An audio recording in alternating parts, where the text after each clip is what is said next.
সারি সারি ক্ষেপণাস্ত্র ও ড্রোন, যার মধ্যে রয়েছে মধ্যপ্রাচ্যের অন্যতম সামরিক শক্তিশালী দেশ ইরানের অত্যাধুনিক সব সমরাস্ত্র। সম্প্রতি তেহরানে দেশটির অত্যাধুনিক সব ড্রোন ও ক্ষেপণাস্ত্রের প্রদর্শনী করা হয়।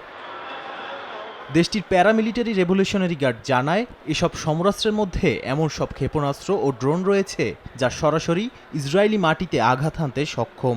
একই সঙ্গে তেহরানের বাসিন্দাদের আকাঙ্ক্ষা ইসরায়েলের বিরুদ্ধে অপারেশন ট্রু প্রমিস 3 পরিচালনা করা হোক, যা 1 ও 2 এর চেয়ে আরও শক্তিশালী হতে হবে।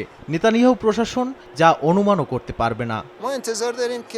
আমরা চাই অপারেশন ট্রু প্রমিস 3 প্রথম দুটি হামলার থেকে আরও ভয়াবহ হোক। এমনভাবে হামলা করা হোক যার মাধ্যমে শত্রুপক্ষ বুঝুক ইরানের বিপক্ষে টিকে থাকা সম্ভব নয়। এটা ভেবে আমি খুশি যে আমাদের প্রতিরক্ষা ব্যবস্থা আরো শক্তিশালী ও উন্নত করা হয়েছে, যা দেখে শত্রুপক্ষ হামলা চালানোর কথা ভাববেও না। আমরা যদি জবাব না দেই, প্রতিপক্ষ আমাদের উপর আরো চড়াও হবে। তাই আমি কর্তৃপক্ষকে বলতে চাই, ইরানের মাটিতে যারা হামলা চালিয়েছে তাদের কড়া জবাব দেওয়া হোক। ইসরায়েলের সঙ্গে চলমান উত্তেজনার মধ্যে এমন প্রদর্শনী নেতানিয়াহু প্রশাসনের জন্য অনেকটা চাপের বলে মনে করছেন মধ্যপ্রাচ্য বিষয়ক বিশ্লেষকরা।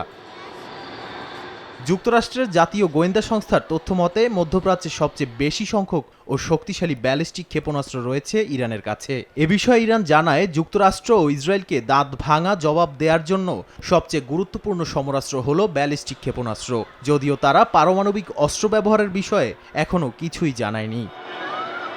নাদিম মারজান, সময় সংবাদ।